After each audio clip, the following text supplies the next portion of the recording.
दर्शक मित्रों, आप निहाળી રહ્યા છો એસ લાઈવ ન્યૂઝ બુલેટિન। નજર નાખીએ અત્યાર સુધીના મુખ્ય સમાચારો પર।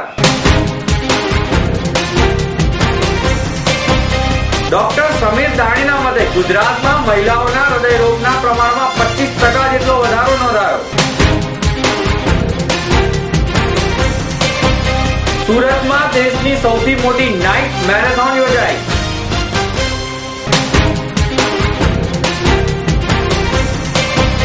યુનિવર્સિટી સેનેટ ચૂંટણીમાં 83% જેટલું મતદાન।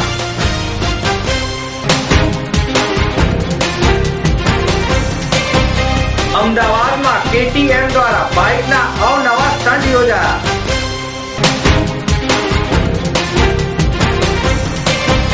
ખ્યાતનામ સૂફી ગાયક જાવેદ અલીના કોન્સર્ટમાં લોકો થયા મંત્રમુગ્ધ।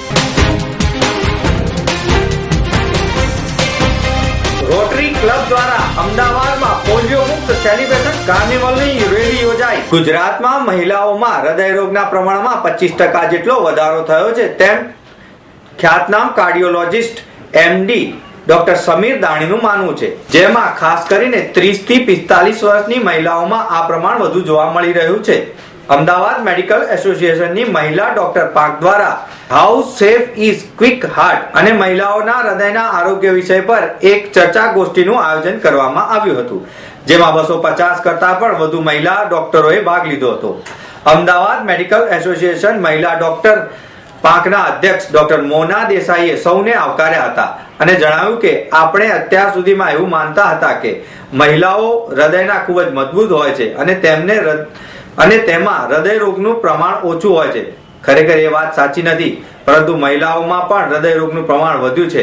માટે આપણે મહિલા ડોક્ટરોએ આ અંગે જાગૃત થઈ લોકોમાં પણ જાગૃતિ ફેલાવવાનું કાર્ય કરવું જોઈએ, જેથી મહિલાઓને આવા રોગથી બચાવી શકાય। સ્ત્રીઓમાં હૃદય રોગ વિશે આ સેમિનાર છે, પરિસંવાદ ગોઠવવામાં આવ્યો છે। આ પરિસંવાદનું મુખ્ય હેતુ એ છે કે સ્ત્રીઓમાં હૃદય રોગનું પ્રમાણ બાકીના સમાજની જેમ વધતું જાય છે। હવે નાની ઉંમરમાં સ્ત્રીઓ પણ હૃદય રોગનો ભોગ બને છે અને અમે એવા કેસીસનું પ્રમાણ વધતું જતું જોઈ રહ્યા છીએ। અને સ્ત્રીઓમાં હૃદય રોગની કાળજી સારવારથી માંડીને નિદાનથી માંડીને સારવાર સુધી કંઈક ખાસ પ્રકારે લેવી પડે એવું દુનિયાના બધા જ વિશેષજ્ઞો માને છે। એટલે સ્ત્રીઓમાં હૃદય રોગ વિશે જાણકારી આપવી, કેળવણી આપવી, એમની સારવાર વિશે ખાસ પ્રશ્નો ચર્ચવા એ આ સેમિનારનો હેતુ છે। એટલે ડૉક્ટર્સ વિંગ દ્વારા કરી છે, એટલે ડૉક્ટર્સને અવેર કરવા માટે લેડીઝો, હા, ડૉક્ટર્સને અવેરનેસ માટે અને ડૉક્ટર્સ સમાજને અવેર કરે, સમાજમાં જાગૃતિ લાવે એના માટે ખાસ। નામાંકિત નિષ્ણાત ડોક્ટર સમીર દાણી, ડોક્ટર સુનિલ થનવી એ પોતાના વક્તવ્યો આપ્યા હતા।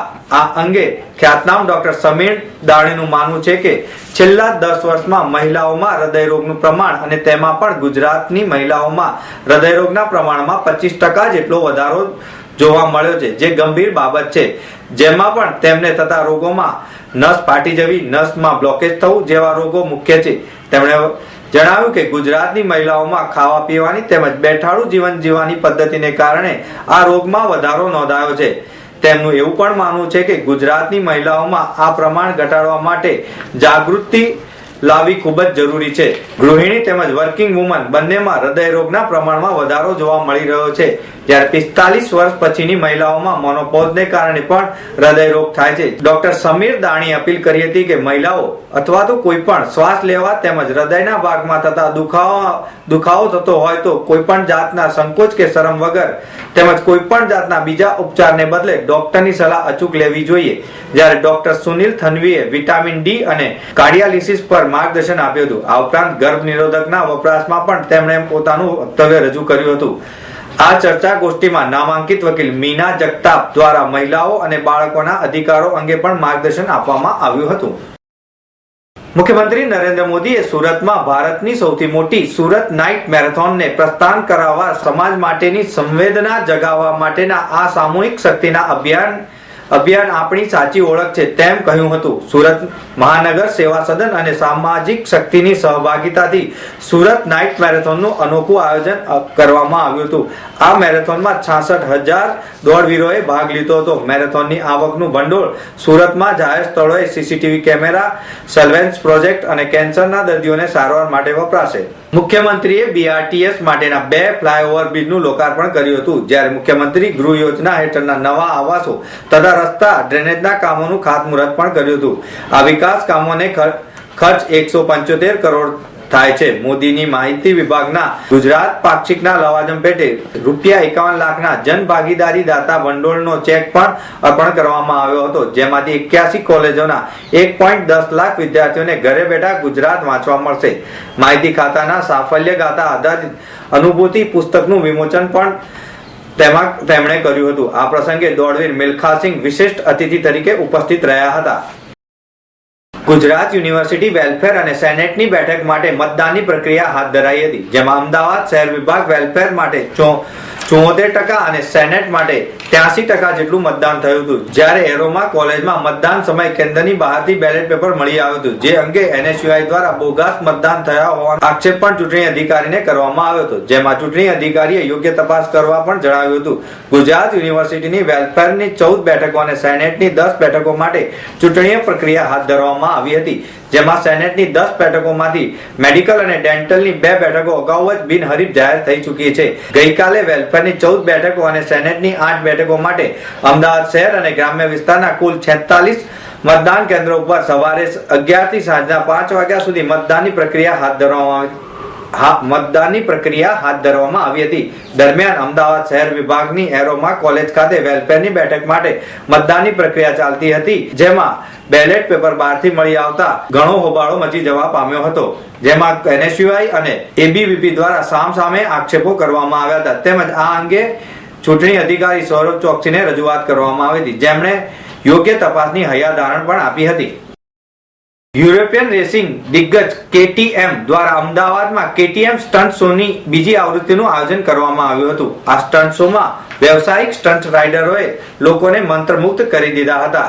આ stunt show Gandhinagar Sarkhej highway પર કર્ણાવતી ક્લબમાં યોજાયો હતો.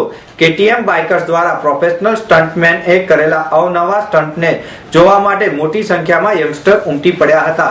તેમજ આ સ્ટન્ટ દ્વારા કરાયેલા 1 tyre stunt, 2 tyre high speed stunt તો ખરેખર આહલાદક અને મંત્રમુગ્ધ જ હતા.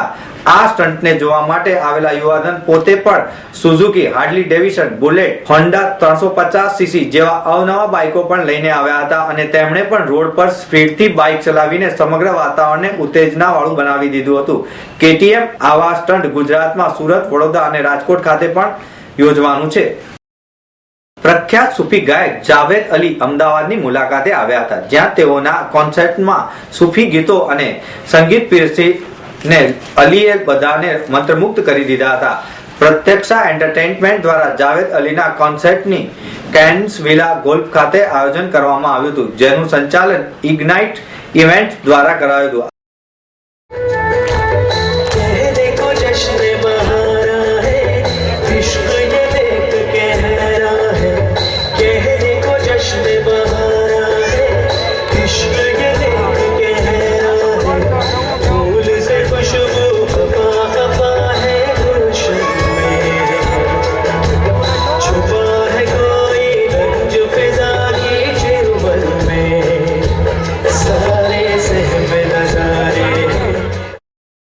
આ શો રવિવારની સમી સાંજે સાંભળવા માટે સૂફી સંગીત પ્રેમીઓ મોટી સંખ્યામાં ઉમટી પડ્યા હતા.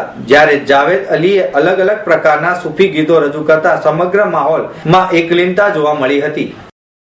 2 દાયકા કરતા પણ વધુ સમયથી પોલિયો સામે ચાલી આવતી લડત પછીના વિજયને બિરદાવવા રોટરી ઇન્ટરનેશનલ દ્વારા પોલિયો મુક્ત સેલિબ્રેશન કાર્નિવલનું આયોજન અમદાવાદ ખાતે કરવામાં આવ્યું હતું, જેમાં કાર્નિવલનો માર્ગ GMDC ગ્રાઉન્ડથી શરૂ થઈને સાલ હોસ્પિટલ, સરદાર સર્કલ થઈ ગણેશ હાઉસિંગ સુધીનો રાખવામાં આવ્યો હતો, જેમાં બાળકોથી માંડી મોટી ઉંમરના લોકો જોડાયા હતા. આ રેલીમાં સાયકલ રેલી તેમજ બાઇક, બસ તેમજ ઊંટ લારીઓમાં લોકો અવનવા વસ્ત્રો તેમજ પ્લે કાર્ડ, બલૂન સાથે નીકળી પડ્યા હતા અને પોલિયો મુક્ત ભારતને બિરદાવ્યું હતું. તેમજ ભારતમાં ફરીથી પોલિયો ન થાય તે માટે પણ ખાસ કાળજી રાખવા માટે વિનંતી કરતા પ્લેકાર્ડ રજૂ કરવામાં આવ્યા હતા, જેમાં good bye polio, thanks rotary જેવા સૂત્રો પણ લખવામાં આવ્યા હતા. રોટરી ક્લબે હંમેશા પોલિયો મુક્તિ માટે ખાસી એવી જહેમત ઉઠાવી હતી અને જ્યારે પણ પોલિયો રસી પીવડાવવાનો કાર્યક્રમ હાથ ધરવામાં આવે ત્યારે રોટરી ક્લબના સ્વયંસેવકો દ્વારા ખાસ ઝુંબેશ હાથ ધરવામાં આવતી હતી તેવું પણ રોટરી ક્લબ દ્વારા જણાવવામાં આવ્યું હતું. તો મિત્રો, આ હતા ત્યાર સુધીના મુખ્ય સમાચાર. સમાચારની ખાસ ગતિવિધિ માટે આપ નિહાળતા રહો એસ લાઈવ ન્યૂઝ બુલેટિન. નમસ્કાર.